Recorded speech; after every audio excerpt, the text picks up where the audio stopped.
안녕하십니까. 뉴스데스크 원주입니다. 원주시가 세계적인 AI 반도체 기업 엔비디아와 손잡고 원주에 공식 인증 교육센터를 설립해 운영하기로 했습니다. 빠르면 내년부터 교육이 시작될 전망인데 실현을 위한 남은 과제는 무엇인지 윤하은 기자가 짚어봤습니다. 지역의 미래 먹거리로 반도체 산업과 의료기기 디지털 전환에 공을 들이고 있는 원주시. 대만 현지 방문을 마치고 그 성과를 내놓았습니다. 인공지능, 반도체 분야 최선두 기업 엔비디아의 공식 교육센터를 원주에 설립한다는 겁니다. 팀 타이완으로 불리며 대만 반도체 산업의 주축 기업들이자 엔비디아와 특별한 협력 관계를 형성하고 있는 대만 과기대, 아수스, 아이스테이징 등 글로벌 파트너들과 의료기기, 스마트시티 조성 등 다양한 분야에서 기술 교류와 프로젝트를 진행하기로 했습니다. 실무 경험들을 가지고 있는 이런 사람 인재들이 원주에서 양성이 되면 이것이 그 로봇, 또 의료기기, 자동차, 또 모든 제조기업에 다 적용이 될 수 있고 그 인재들이 그 분야에서 일을 할 수가 있는 거예요. 원주시가 직접 나서 글로벌 기업과의 협업을 성사시킨 점은 고무적이지만 실현을 위해 해결해야 할 과제가 많습니다. 당장 교육장소 마련과 고성능 기자재 구입에만 120억 원의 예산이 필요한데 현재 국비 지원을 위한 정부 부처와의 협의가 진행 중이지만 관련 예산이 올해 안에 국회를 통과할지 여부가 관건입니다. 또 엔비디아 인증 공식 교육은 국내 첫 사례라 많은 관심을 받을 것으로 예상되지만 학생 1인당 1,000만 원의 교육비 부담을 줄이지 않으면 교육생 모집에도 어려움이 예상됩니다. 기자재가 굉장히 고가입니다. 예를 들면 그 AI를 구현을 해야 되기 때문에 대략적인 예산 규모는 맞는데 그것은 이제 저희가 실제 그 교육 더 세부적인 논의를 거쳐서 확정 짓고 그 예산 확보 작업에 나서겠습니다. 딥러닝과 생성형 AI 등의 8시간 단기 교육은 이르면 내년 상반기에, 디지털 트윈과 로보틱스, 헬스케어 등 2달 장기 교육은 내년 하반기에 시작한다는 목표입니다. 한편 올해 착공한 반도체 교육원에서는 반도체 부품과 기계 등 제조기술 위주의 교육을 목적으로 하고 있어 엔비디아 교육센터와는 그 성격과 내용이 완전히 다르다는 것이 원주시의 설명입니다. 아직 시작 단계인 만큼 성급한 낙관도 비관도 이릅니다. 사람이 모이고 기업이 모여 도시와 산업이 살아나는 선순환 구조를 만드는 게 이 사업의 가장 큰 과제이자 또 기대 효과로 보입니다. MBC 뉴스 윤하은입니다. 원주의 한 예식업체가 건물 준공 허가도 받지 않고 10달 가까이 예식장 영업을 해오다 적발됐습니다. 해당 업체는 일반 음식점으로 허가 신청을 하고 예식 영업을 해온 사실도 드러났는데 피해는 인근 주민들의 몫이었습니다. 권기만 기자가 취재했습니다. 원주에 있는 한 예식장입니다. 야외에서 하는 특별한 결혼식을 강점으로 내세우며 작년 9월부터 영업을 시작했습니다. 그런데 이 업체가 지금까지 사용 승인도 받지 않고 영업을 해온 사실이 적발됐습니다. 명백한 건축법 위반으로 원주시는 해당 업체를 형사 고발했습니다. 문제는 더 있습니다. 이 업체는 원래 일반 음식점과 전시장 등으로 허가 신청을 해놓고 실제로는 허가 용도와 다르게 예식장 영업을 해왔습니다. 예식장은 특정 시간 많은 사람이 몰리기 때문에 일반 음식점에 비해 허가 조건이 까다롭고 경우에 따라 교통영향평가를 통해 진입로와 주차장을 추가로 조성해야 하는 경우도 있는데 이를 피하기 위해 보다 수월한 일반 음식점으로 허가를 신청하고 영업해온 것으로 보입니다. 실제 예식이 있는 날에는 교통 혼잡이 극심해지면서 일대 도로가 주차장으로 변해 주민들은 불편을 호소하고 있습니다. 심각해요. 이 길로는 아주 쫙이에요. 문화 있을 집회 있어 아직 오픈 안 했는데 결혼 예식 할 때 보면 토요일 같은 데 보면 그 저기까지 서 있고 우리가 다니기 좀 불편하죠.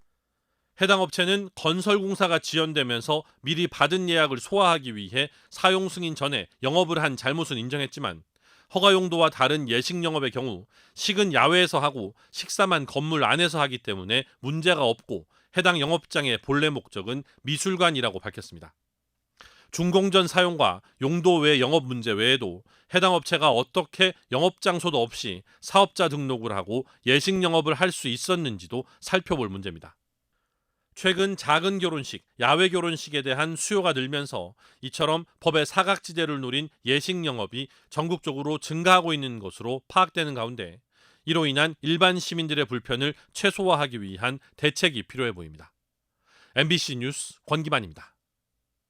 제21대 대통령 선거를 12일 남긴 오늘 국민의힘 한동훈 전 대표가 원주를 찾아 김문수 후보 지지 유세에 나섰습니다. 한 전 대표는 오늘 원주시 중앙동 문화의 거리에서 열린 국민의힘 집중 유세장을 찾아 이재명의 위험한 세상을 막아야 한다면서도 국민의힘은 계엄에서 현실 세계로 돌아와 혹세무민하는 부정선거론과 선을 그어야 한다며 보수의 재건이 필요하다고 역설했습니다. 또 후보 단일화에는 찬성하지만 친윤계의 당권 유지를 위한 숙주를 찾는 일이 돼서는 안 된다고 강조했습니다. 오늘 원주 유세에는 국민의힘 지지자 등 경찰 추산 500명이 참여했습니다. 원주 지역 민주노총 진보정당 전 현직 간부들이 민주노동당 권영국 후보에 대한 지지를 선언했습니다. 오늘 원주의료원 사거리에서 열린 지지선언 기자회견에는 허영구 전 민주노총 부위원장, 김원대 전 민주노총 강원본부장, 이건수 노동당 원주당협위원장 등 20여 명이 참여했습니다. 이들은 보수를 자청하는 양당의 기대서는 변화를 만들어낼 수 없다며 유일한 진보 후보인 권영국 후보만이 노동자와 보통 사람들의 삶을 바꿀 수 있다고 지지 선언의 이유를 밝혔습니다. 대선 전국을 악용해 선거운동원이나 정당 당직자를 사칭한 노쇼 사기가 전국적으로 잇따르고 있습니다. 그런데 이런 노쇼 사기의 경우 경찰이 범인을 특정하기도 피해를 보상받기도 쉽지 않습니다. 나금동 기자입니다. 최근 전국적으로 잇따른 노쇼는 정당 당직자나 선거운동원이라 사칭해 단체 예약을 한 뒤 잠적하는 게 공통점입니다. 하지만 수사는 쉽지 않습니다. 가짜 명함의 대포폰과 차명 계좌까지 전화 한 통으로 접근해 결제를 유도한 뒤 곧바로 연락을 끊는 비대면 피싱 수법이 주로 사용되기 때문입니다. 뭐 선불폰이라고 해가지고 뭐 나는 모르는데 요즘 칩을 사가지고 뭐 끼웠다가 빼버리면 그만이라 그러더라고요, 그게. 그래서 피의자를 특정하기가 쉽지 않습니다. 경찰은 동남아시아에 위치한 콜센터 등에서 조직적으로 가담한 것으로 보고 있습니다. 거의 대부분 신원을 알 수 없는 사람들의 어떤 통장이라든지 또는 전화번호거든요. 금전 편취를 하기 때문에 기존에 알렸던 보이스 피싱과 같이 그런 범죄를 이제 발전할 가능성이. 수사가 어렵다 보니 법적 구제도 힘듭니다. 형법상 위계에 의한 업무방해나 사기죄 적용을 검토할 수 있지만 피의자를 특정하지 못하면 무용지물입니다. 이런 형사처벌도 가해자를 특정하는 것이 우선돼야 되는데 가해자가 대포폰을 이용하거나 해외 피싱을 이용하는 경우에는 가해자 특정 자체가 어려워서 수사가 빨리 진행되지 못하는 경우도 많습니다. 피의자가 특정되더라도 피해자들이 소송을 위한 비용과 시간을 감당하기는 쉽지 않습니다. 피해자들은 그저 다른 피해자가 나오지 않길 바랄 뿐 신고를 하고도 포기하는 경우가 적지 않습니다. 지금 뭐 경찰에서는 어떻게 되는지 저는 그러니까 연락받은 것도 없고 보이스피싱 같은 어떤 그런 거니까 이게 뭐 잡을 수가 있겠나 이런 생각이 들고요. 피해를 막기 위해서는 정당 당직자나 군인, 공무원 등 신뢰받을 만한 인물을 사칭해 단체 예약할 경우 일단 사기 가능성을 의심해야 합니다. 또 소속기관에 연락해 실존 인물인지 확인하거나 사전에 예약금 입금을 요청하는 것이 좋습니다. 전국적으로 피해가 확대되자 강원경찰청은 노쇼 사기 수사 전담기관을 맡아 수사력을 집중하고 있다고 밝혔습니다. MBC 뉴스 나금동입니다. 지난 2022년 굉음을 내며 달리던 자동차가 추락하면서 할머니가 운전하던 차에 타고 있던 손자 이도현 군이 숨지는 사고가 있었는데요. 지난주 1심 소송에서 패소한 유족은 2심을 준비하며 피켓을 들고 거리로 나왔습니다. 보도에 이하라 기자입니다. 지난 2022년 12살 어린이가 숨지고 운전자인 할머니는 크게 다친 강릉 급발진 의심사고. 고 이도현 군의 아버지가 강릉역 앞에 피켓을 들고 섰습니다. 차량 자체 결함을 입증하려 주행 재연 시험까지 했지만 패소한 1심 판결에 대한 관심을 촉구하기 위해서입니다. 온라인 탄원서 서명 운동도 함께 시작하고 시민들의 관심과 참여를 호소했습니다. 바쁘지 않으시면 QR코드 찍고 전자 서명 동의 좀 부탁드리겠습니다. 네. 감사합니다. 사연을 알고 있는 시민들은 현행 제조물 책임법으로는 소비자가 모든 걸 다해도 패소할 수밖에 없다며 제조물 책임법 개정을 촉구했습니다. 기술적인 건 잘 모르니까 많이 좀 안타까웠습니다, 사실. 예. 가족들이 좀 많이 좀 속상해하고 좀 저도 같은 그런 느낌을 받았어요. 지난 13일 2년 반 만에 원고 패소로 결론난 1심 선고 결과. 재판부는 ECU 소프트웨어 결함으로 급발진이 발생했다는 유족 측 핵심 주장을 받아들이지 않았습니다. 경찰과 검찰 모두 운전자인 할머니를 무혐의로 결론지었지만 민사재판에서 법원은 가속 페달을 제동 페달로 오인해 발생한 사고로 보인다고 판단했습니다. 유족은 다음 주쯤 법원에 항소장을 제출한다는 계획입니다. 과학적 감정 결과들을 믿지 못하고